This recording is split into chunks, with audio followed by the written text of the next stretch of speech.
At just about the same time that I could make out the picketers' signs. The demonstration is by members of CPOC. I sighed even louder. They pronounce it CPOC. It stands for Citizens to Protect Our Children. As a 14-year-old, I qualify by society's definition as a child. I'm willing to accept protection from stray meteors, eco-terrorists, and my 7-year-old cousin Todd. But I don't feel in need of protecting by CPOC, which strongly believes that only G-rated movies should be made, and that libraries should stock only nice, uplifting books that promote solid family values. Nice being defined as nothing supernatural, nothing violent, nothing scary. That about kills my entire reading list.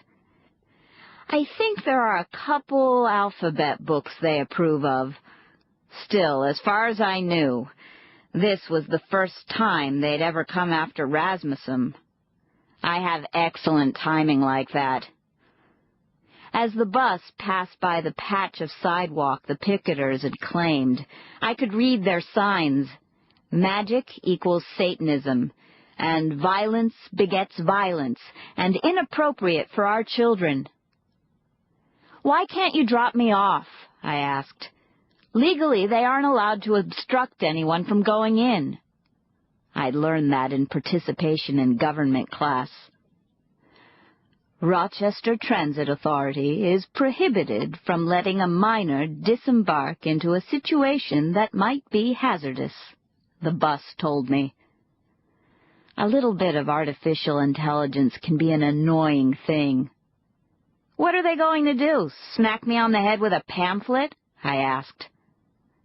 The bus didn't answer and kept on moving. I was not going to win an argument, I could tell. Well then, I said, let me off at the next stop. Not if you intend to return to the Rasmussen Gaming Center stop, the bus responded. I checked our progress on the real-time electronic route map displayed on the back of the seat in front of me, and told the bus, of course not. I want to be dropped off at the art museum. That is on this vehicle's route, and is only 1 block away, the bus told me. Estimated time of arrival, 30 seconds. So much for artificial intelligence. A human bus driver could have guessed that I hadn't developed a sudden craving for culture. Then again, a human bus driver probably wouldn't have cared, any more than the other passengers did. The bus stopped in front of the museum. Have a nice day, Janine Belisario, the bus told me. I smiled and gave a Queen Victoria wave and muttered under my breath, your mother was a toaster oven. As I approached the gaming center, I could see the picketers were quiet and orderly, so using my human intelligence, I deduced they weren't dangerous. Once I got in front of the building, I sprinted for the doorway. It was beneath a large red and gold sign flanked by rearing dragons, Rasmussen Gaming Center. At least one of the picketers realized my intent and started quoting some Bible verse at me, complete with yeas and thous and wicked ones. I started walking faster, and he started quoting faster, which would have been fine, except he was also moving to cut me off. I reached the door, and a Rasmussen employee opened it for me, which was better service than they'd ever provided before. He was probably set there to make sure the picketers didn't physically interfere with the customers. Once the door was shut behind me, that blocked out road noise and protester noise alike. The lobby of a Rasmussen Gaming Center looks pretty much like the lobby of a movie theater. Lots of slick posters advertising the latest games, a concession stand, booths where you can feed in tokens and play some of the older virtual reality arcade-type games. For a Saturday, on a nice May afternoon, the place looked dead, though the popcorn machine was going, wafting the enticing smell of fresh popcorn all the way down to the doors where I'd come in. But I was self-disciplined and resisted.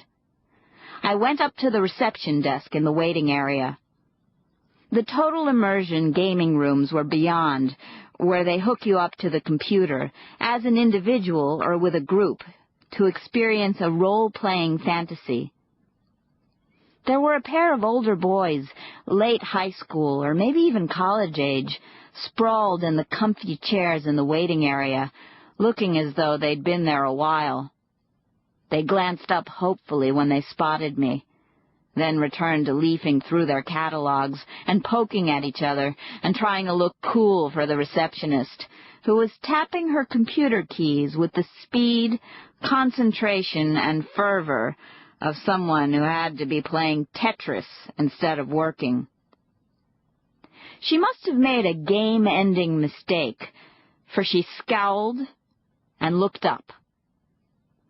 "Welcome to Rasmussen Gaming Center," she said. She wore a gown that was a medieval style, but that shimmered and slowly shifted color, going from pink to lavender to deep purple to blue. I knew that if I watched long enough, it would cycle through the rainbow. There was one of those new genetically engineered dragons on her desk, hamster-sized and unpleasant. It had been trying to tip over the receptionist's nameplate, and when I placed my gift certificate on the desk, the little beast lunged at me. "He's just playing," the receptionist assured me as I snatched my hand back. "It's his way of greeting you." "Sure. I have an uncle who'll tell you the same thing about his Rottweiler." The receptionist looked at the gift certificate. "This will get you half an hour of total immersion game time, or 45 tokens for the arcade games up front. You can play your own module, or you can join other players." She pointed toward the older boys. Her desk dragon dove and nipped at the trailing edge of her sleeve. The tiny chain that tethered him to her penholder yanked him up short, and he hovered, his leathery wings fluttering. The receptionist ignored him. "They're trying to form up a foursome to play Dragon's Doom. Interested?" I don't like to play role-playing games with people I don't know.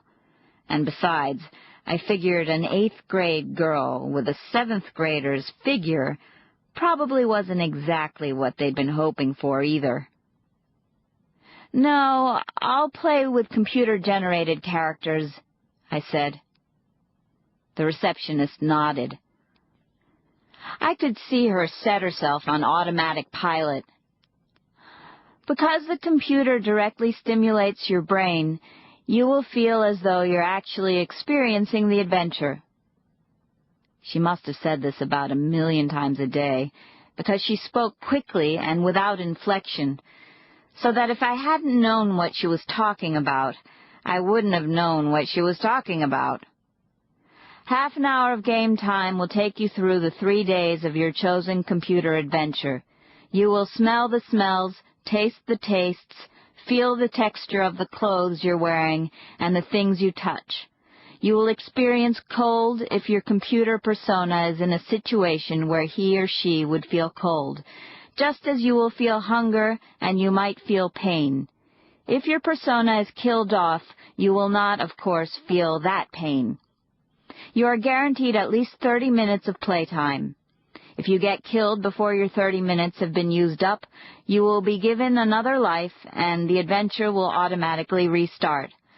Once you have started a life, you will be able to continue until you successfully finish or until you are killed, even if your 30 minutes runs out partway through.